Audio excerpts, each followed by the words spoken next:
नमस्कार, ESPN 9 news में आपका स्वागत है। मैं हूं आपके साथ दिनेश कुमार।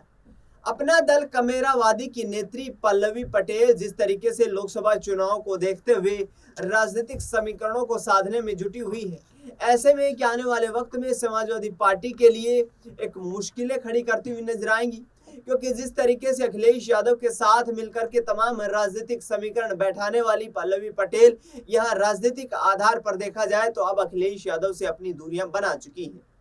पल्लवी पटेल के बारे में बात करें तो 2022 के उत्तर प्रदेश विधानसभा चुनाव के दौरान पल्लवी पटेल ने सिराथू विधानसभा सीट से चुनाव लड़ा था। वहां पर उन्होंने वर्तमान में योगी सरकार में डिप्टी सीएम केशव प्रसाद मौर्य को चुनावी मैदान में हरा करके एक बड़ी जीत हासिल की थी और उसके बाद लगातार पल्लवी पटेल का नाम चर्चाओं में बना हुआ है। पल्लवी पटेल अपना दल कमेरावादी की नेत्री हैं।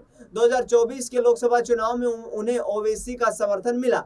असदुद्दीन ओवैसी के समर्थन मिलने के बाद पल्लवी पटेल ने पीडीएम नारे को इजाद किया। पीडीएम यानी कि पिछड़ा, दलित और मुस्लिमों को साधने के लिए ओवैसी का साथ लेकर के लोकसभा चुनाव में ताल ठोकना शुरू कर दिया। लेकिन चुनाव आयोग और इलाहाबाद हाई कोर्ट की तरफ से लगी फटकार के बाद पल्लवी पटेल के तमाम प्रत्याशी चुनावी निशान के लिए यहाँ पर इंतजार करते हुए नजर आए।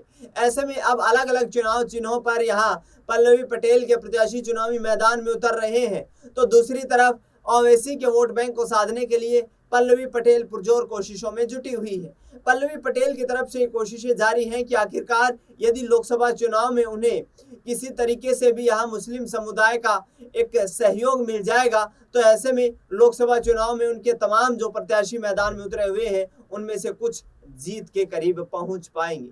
अब देखना ये होगा कि अखिलेश यादव से चुनावी दूरियां बना चुकी पल्लवी पटेल अलग अलग प्रत्याशियों को चुनावी मैदान में अलग अलग चुनाव चिन्ह पर लड़वाती नजर आ रही पल्लवी पटेल आखिरकार किस तरीके से अपनी राजनीतिक भूमिका को आगामी वक्त में तैयार करती हैं और किस आधार पर राजनीतिक समीकरण आगे बैठाती हुई नजर आती हैं, क्योंकि वर्तमान परिप्रेक्ष्य में देखा जाए तो पल्लवी पटेल का सियासी आधार उतना मजबूत नहीं नजर आता है। अखिलेश यादव की तरफ से 2 सीटें देने का उन्हें ऑफर दिया गया था। 2 सीटें, जो एक मिर्जापुर सीट और दूसरी प्रयागराज जिले की फूलपुर सीट, जहां से एक सीट से उनकी मां कृष्णा पटेल चुनाव लड़ती हुई नजर आ सकती थी, तो मिर्जापुर सीट से पल्लवी पटेल को चुनावी मैदान में उतारने की तैयारियां थी।